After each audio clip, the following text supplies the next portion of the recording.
Eu lhe dou as boas-vindas ao Autoconsciente. Este é um podcast que entende você, para você se entender melhor. Eu sou Regina Gianetti, instrutora, praticante de Mindfulness, em essência alguém como você, apenas um ser humano em busca de felicidade e paz interior. Eu faço esse podcast para compartilhar reflexões e ações para uma vida com mais autoconsciência. A minha intenção é que ao terminar um episódio, você se sinta melhor do que quando ele começou. O Autoconsciente é um podcast serial. Os episódios têm uma sequência em que os temas vão se aprofundando. Então, se essa é a primeira vez que você me escuta, eu te convido a escutar também o episódio 0, em que eu explico o propósito desse podcast. E convido também a me acompanhar no Instagram, onde eu interajo com os ouvintes e posto textos extraídos dos episódios, indicações de livros e outros conteúdos. Me encontre como regina.gianetti e como você mais centrado. E se você gostar do que vai ouvir aqui, compartilha, viu? Nas suas redes sociais e grupos de mensagens. O que faz bem para você pode fazer para muito mais gente. Episódio 66. Sobre lidar com perdas.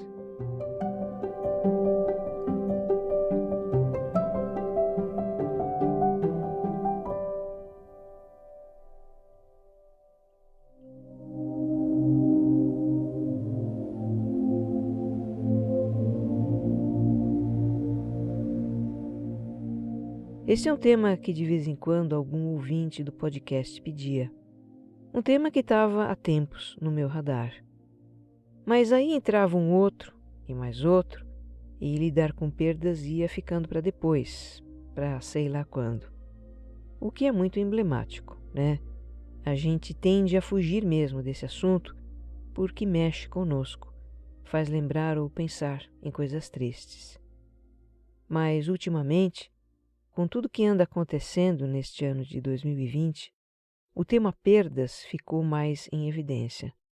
Está se falando mais em morte, em desemprego, em falência, em mudanças que desestruturam a nossa vida, em hábitos, prazeres e liberdades que a gente tinha e não sabe quando vai voltar a ter. Do ponto de vista emocional, todas essas situações representam perdas. Então, é um momento para se falar do assunto, sim. Se a gente parar para pensar, a perda é sempre causa de dor. Perder a saúde, um dinheiro, um objeto estimado, um amor, uma situação confortável, uma oportunidade, não importa o que a gente perca, sempre dói. Pouco ou muito, dói. E certas perdas são como uma parte de nós que se vai. Porque o que nós somos integra também o outro, o que é externo a nós. Somos filhos porque temos pais. Somos maridos ou esposas porque temos um cônjuge. Somos pais porque temos filhos. Somos o funcionário porque temos um emprego ou o empresário porque temos um negócio. Somos os nossos hábitos, somos um corpo, somos uma aparência. Então, quando a gente perde algo que é tão parte de nós, uma parte importante de nós, é como se arrancassem um pedaço de nós. Dói muito. Fica um vazio. Fica um sentimento de devastação, de perder o chão. E como lidar com as nossas perdas? Fazendo luto. Embora a gente associe o luto com a partida de entes queridos, também nos enlutamos por outras perdas. Porque o luto é, por definição, a resposta emocional à perda. Uma resposta que naturalmente envolve muita tristeza, mas não só a tristeza, há outros sentimentos também, e nós vamos falar disso mais adiante. Eu sei que este não é um assunto fácil. É um tema sensível para mim também. Eu tive perdas no ano passado e tenho um luto por elas. E qual de nós não teve alguma perda em algum aspecto da vida? não é? Então a minha intenção aqui é compartilhar uma visão compassiva sobre o luto, sobre como é esse processo, quais são as suas fases, como lidar com os sentimentos. Ao longo da vida, nós vamos ter muitas perdas, não vai ser possível evitar. Mas isso não nos impede de construir coisas lindas ao redor dos espaços que essas perdas deixam no nosso coração.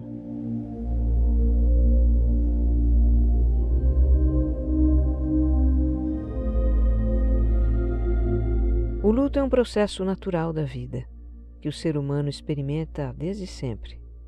A história fala de muitas formas de luto, com símbolos, com rituais em respeito tanto à memória de quem se foi, como ao sentimento de perda das pessoas.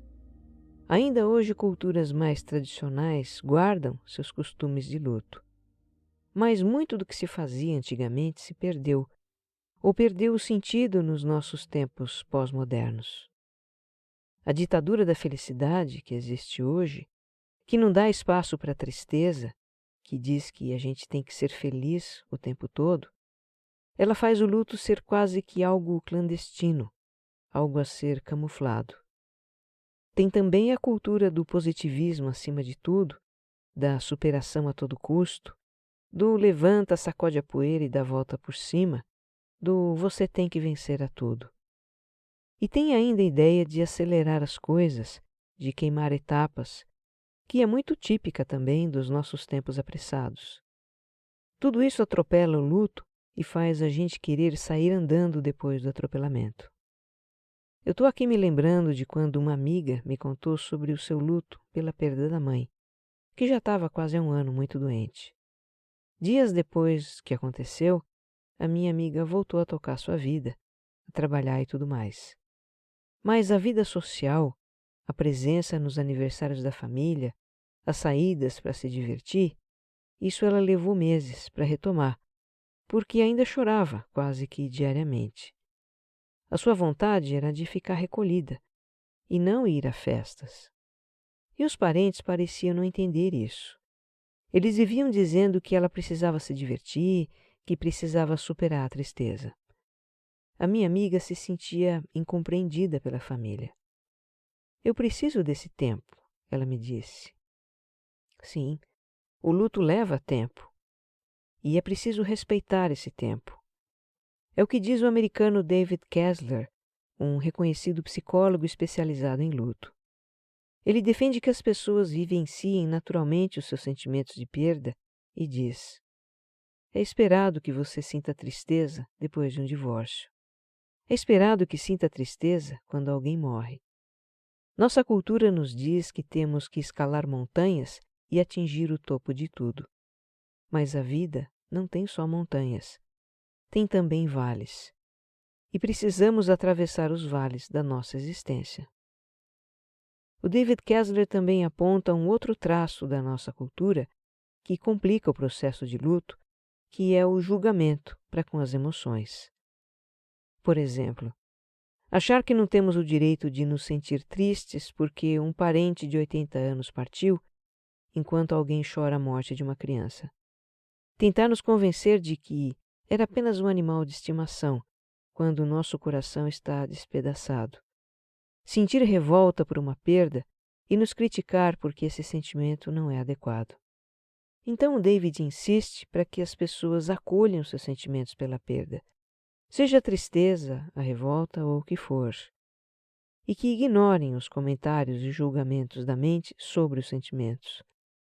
Porque esses comentários e julgamentos da mente geram uma segunda camada de sentimentos, de culpa ou de vergonha, até de autoaversão, e isso acrescenta sofrimento ao processo de luto, que já é tão doloroso. O que também acontece muito, segundo ele, é que as pessoas têm medo de entrar em contato com a sua tristeza e não conseguir sair dela, não conseguir parar de chorar. Pois eu já estive com milhares de pessoas em luto, ele conta, e num dado momento todas pararam de chorar. O David costuma dizer que o seu trabalho é ensinar as pessoas a fazer aquilo que os nossos avós faziam naturalmente. No tempo deles, não existia toda essa noia que a gente tem hoje sobre os nossos sentimentos. Não existia a ideia irreal de que a gente não pode estar triste. Não existia a ideia de que se a gente não estiver bem, é porque tem algo errado conosco. Esses pensamentos fazem a gente problematizar demais a nossa vida. E não precisa ser assim. A dor, a tristeza, a saudade, o coração despedaçado não são um problema. São coisas da vida.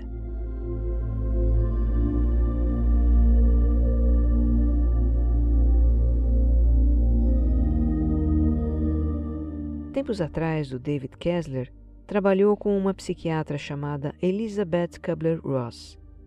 E a Elizabeth, que já é falecida, ela fez um trabalho muito importante para a gente compreender o processo de luto. Ela identificou fases do luto em que o nosso sentimento vai mudando. Eu falei um pouquinho dessas fases num episódio recente e nesse aqui a gente vai aprofundar. As fases são a negação, a raiva, a tristeza, a negociação e a aceitação. A Elizabeth sempre deixava claro que essas fases não são um roteiro para a gente seguir. Elas são estados de espírito que as pessoas em geral apresentam, e não necessariamente nessa ordem. Alguém pode não sentir raiva no seu processo de luto, ou talvez jamais tenha aceitação da perda, ou talvez vivencie a raiva misturada com a tristeza, por exemplo. O importante aqui é a gente entender que o nosso luto tem momentos diferentes, reconhecer esses momentos para acolher os nossos sentimentos e viver o processo com mais naturalidade. E o que seria acolher o sentimento? É se permitir sentir, é entrar em contato e expressar livremente, ainda que privadamente, o que a gente está sentindo. Evitar, reprimir, tentar nos distrair do que sentimos não faz bem. A energia desse sentimento vai ficando acumulada no corpo e chega a nos adoecer. Bem, a primeira fase é a da negação. Vêm à mente pensamentos como: isso não pode ser verdade, isso não pode estar acontecendo, não é possível. O David explica que a negação é uma forma de autoproteção. Especialmente quando é uma perda muito repentina, a gente não tem condições de assimilar tudo de uma vez, então ficamos meio anestesiados. A gente entende o que aconteceu, mas não internaliza. Só dias depois é que cai a ficha. Na partida de alguém querido, o funeral nos ajuda a internalizar a perda. E a gente poderia fazer um funeral simbólico de outros tipos de perda também. O funeral do relacionamento amoroso que acabou, do emprego perdido, do negócio que faliu, do projeto que fracassou. O funeral é um ritual de passagem que simboliza o fechamento de um ciclo para que outro ciclo possa se abrir. Continuando com as fases, tem a fase da raiva, em que a gente se revolta contra o que aconteceu. A gente briga com os outros, briga com Deus, arruma culpados, ficamos agressivos. A raiva também é uma defesa. O David Kessler compara a raiva a um escudo de proteção para a dor. Ele diz que por trás da reação da revolta, da agressividade, existe uma imensa dor. Uma dor tão grande que nós instintivamente nos protegemos sendo agressivos. Uma outra fase é a da negociação, que é quando passa pela cabeça tudo que a gente deveria ter feito ou não deveria ter feito para evitar aquela perda. São pensamentos do tipo: se eu não tivesse dito aquilo, ou se eu tivesse feito diferente, se eu tivesse percebido antes, se eu não tivesse sido tão orgulhoso. Essa é uma fase bem difícil porque ela pode gerar muita culpa. E a gente precisa ter muita autocompaixão para não se afundar na culpa. Nos depoimentos que eu coletei para esse episódio, aparece bastante essa questão. As pessoas se sentem culpadas porque o relacionamento terminou, culpadas pela perda do emprego, culpadas por não terem sido um bom filho ou filha. Aparecem também pensamentos de autocrítica severa. Aparecem julgamentos. Fui uma pessoa fraca, não tive competência.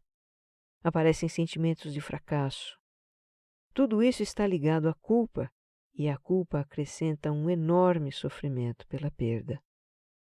Quando se trata de uma perda, eu acho que a gente precisa considerar que o que aconteceu era o que tinha que acontecer. E nesse caso, aquilo que a gente fez ou deixou de fazer foi parte do que tinha que acontecer. Por que tinha que acontecer, a gente talvez nunca entenda. É algo que está além da nossa compreensão. Nós não temos uma visão do todo. Nós não temos a menor ideia dos muitos outros fatores que se combinaram para que a gente tivesse aquela perda. Então, não cabe a gente imaginar que o que aconteceu foi por nossa culpa. É preciso também trabalhar o auto-perdão. E nós vamos ter futuramente um episódio para tratar disso.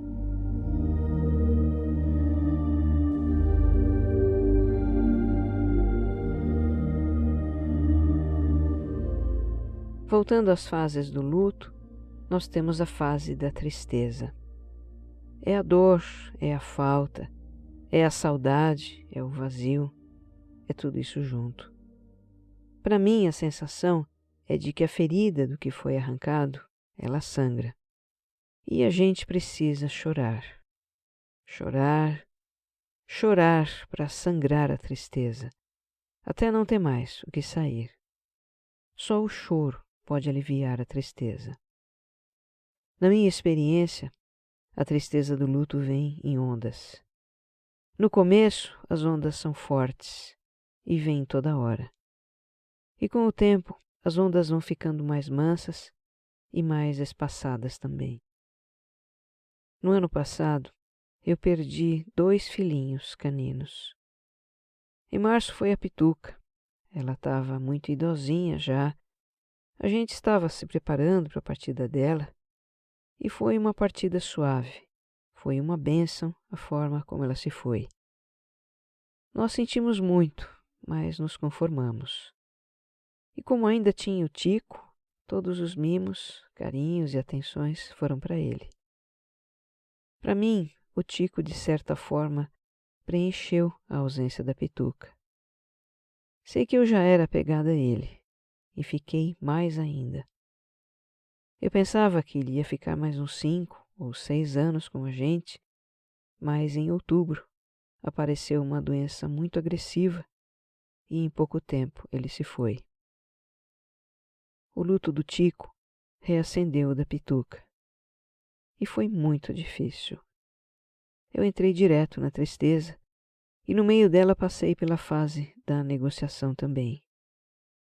Muitas vezes eu me peguei pensando como seria se eu tivesse percebido antes a doença do Tico, se eu tivesse suspeitado a gravidade do que ele tinha, se eu tivesse feito isso ou aquilo diferente. Pensamentos como esses vêm mesmo.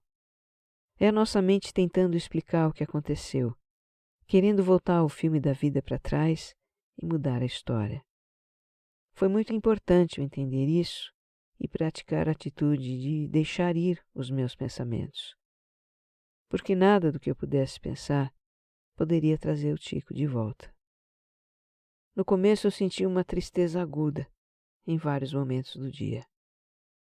Quando essas ondas de tristeza vinham, e ainda podem vir, eu simplesmente mergulho nelas.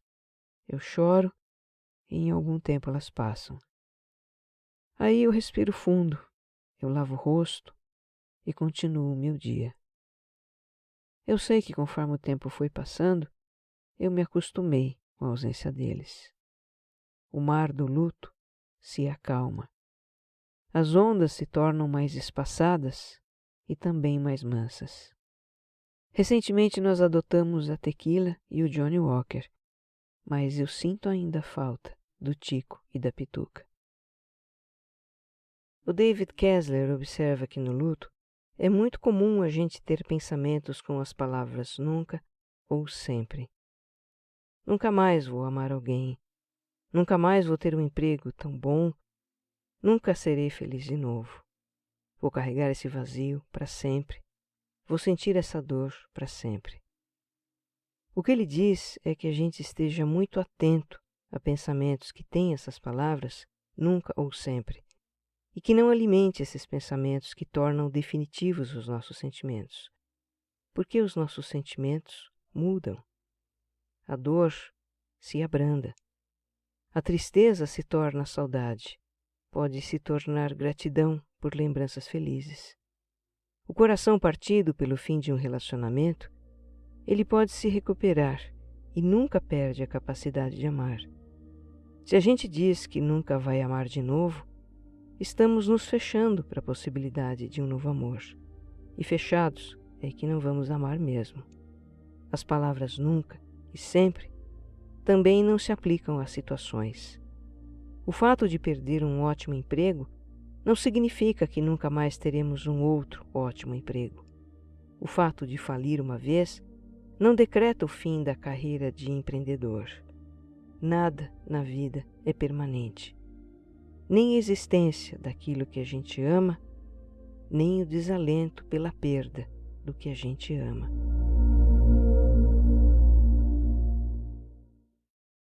No trabalho da Elizabeth Kubler-Ross, a última fase do luto é a da aceitação, que é quando a gente não só compreende, mas sente que se encerrou o ciclo da existência daquela pessoa ou daquele relacionamento, ou seja do que for.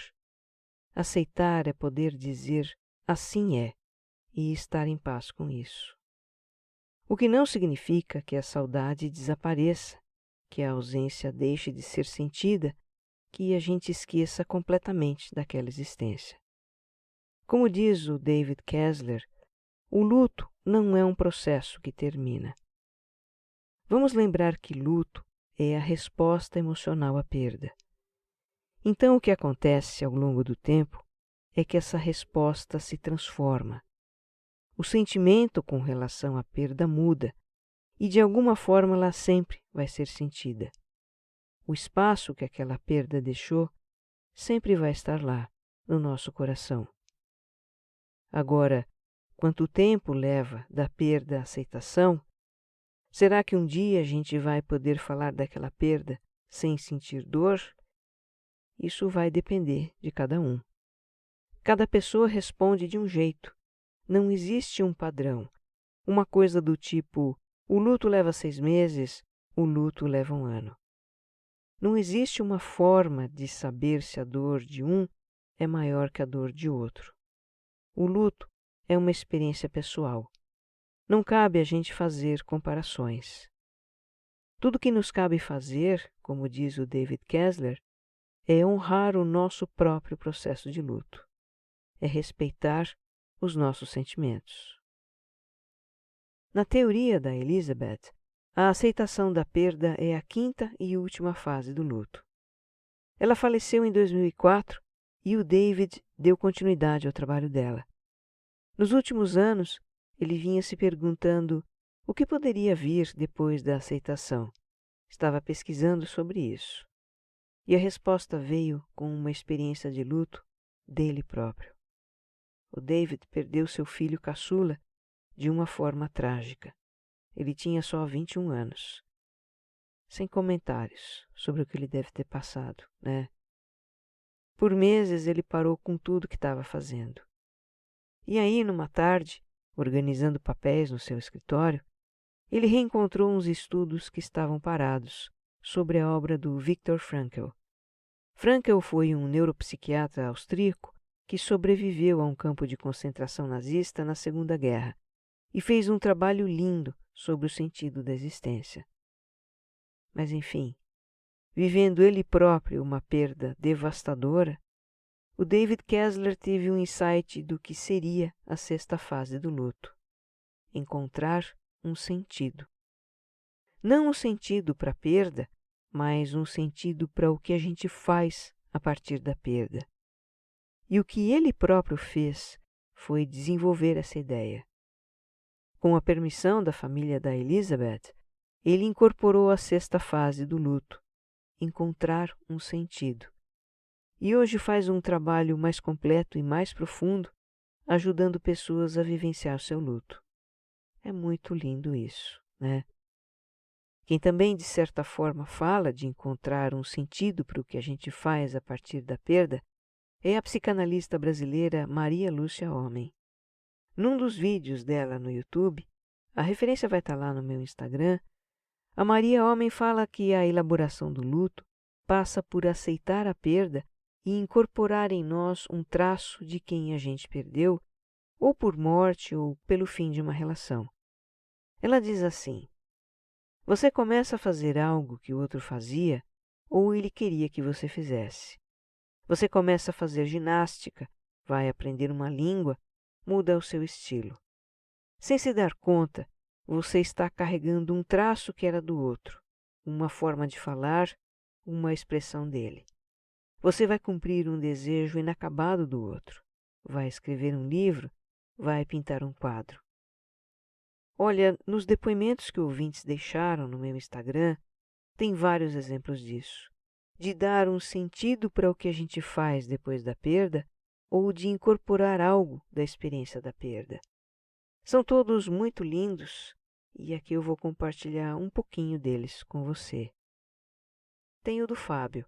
Ele teve 3 grandes perdas em menos de 2 anos. Primeiro foi o falecimento do pai, depois a demissão do emprego e em seguida o fim de um relacionamento de anos.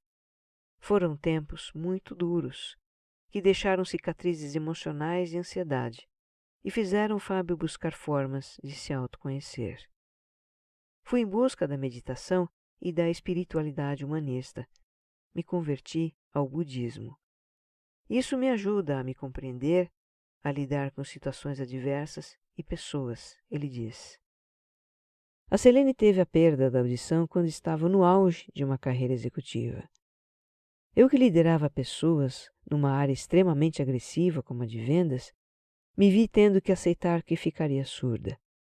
Entrei em depressão, não me reconhecia mais e me isolei das pessoas, ela conta. Foi então que o marido a matriculou numa escola de artes, e ela, que sempre gostou de arte, se redescobriu ali. Hoje não troca o seu ateliê por escritório nenhum. Foi uma perda que me mostrou que pode existir vida mesmo sem um dos sentidos, conta Selene. A Yolanda sofreu a perda do pai no melhor momento da sua vida com ele e chegou a pensar que Deus havia lhe passado a perna. Ela diz que até a juventude se sentia carente de proximidade com o pai. Ele tinha problemas com o alcoolismo. Mas essa proximidade foi se construindo devagarinho por meio da música. Ele era músico e ela começou a estudar flauta com ele. Então teve momentos em que os dois passaram a tocar juntos por horas, e aí Yolanda descobriu o prazer que era estar na companhia do seu pai. Numa manhã de novembro, ela lembra, ele teve morte súbita. Ardi num luto que durou bastante tempo. Doeu tanto que às vezes eu não conseguia respirar. Mas tirei desse luto abissal a minha força.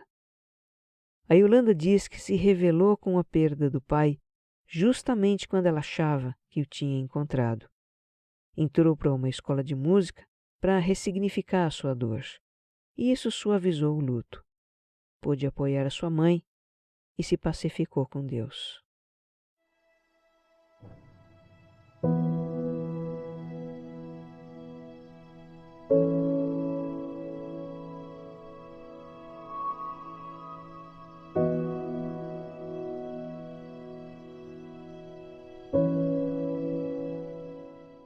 Para encerrar esse episódio, eu compartilho uma história que o David Kessler conta e que simboliza perfeitamente o luto por uma perda.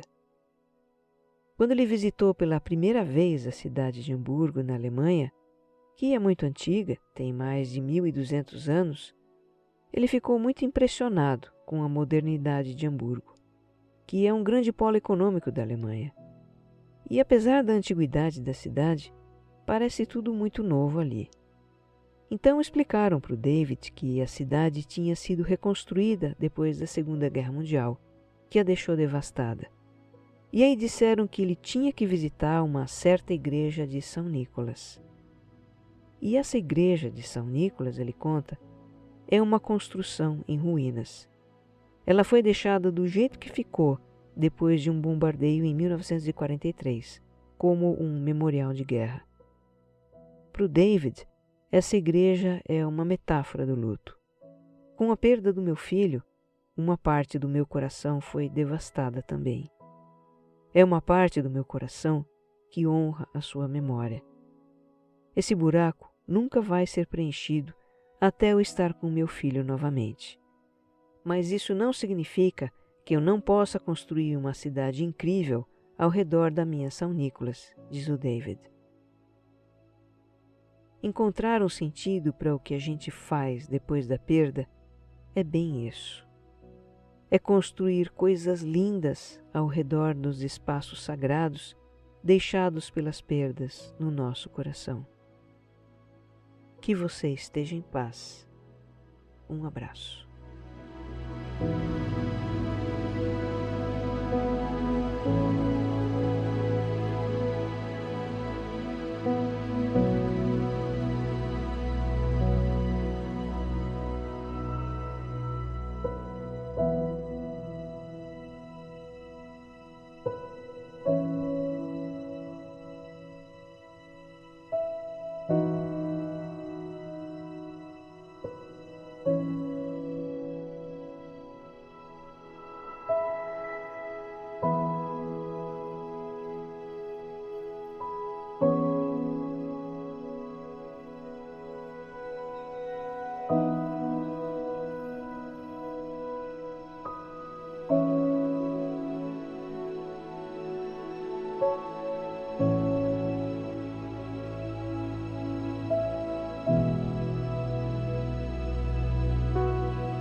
Autoconsciente é um podcast da Rede B9. Roteiro e apresentação de Regina Gianetti. Edição de som e capas, Jéssica Correia.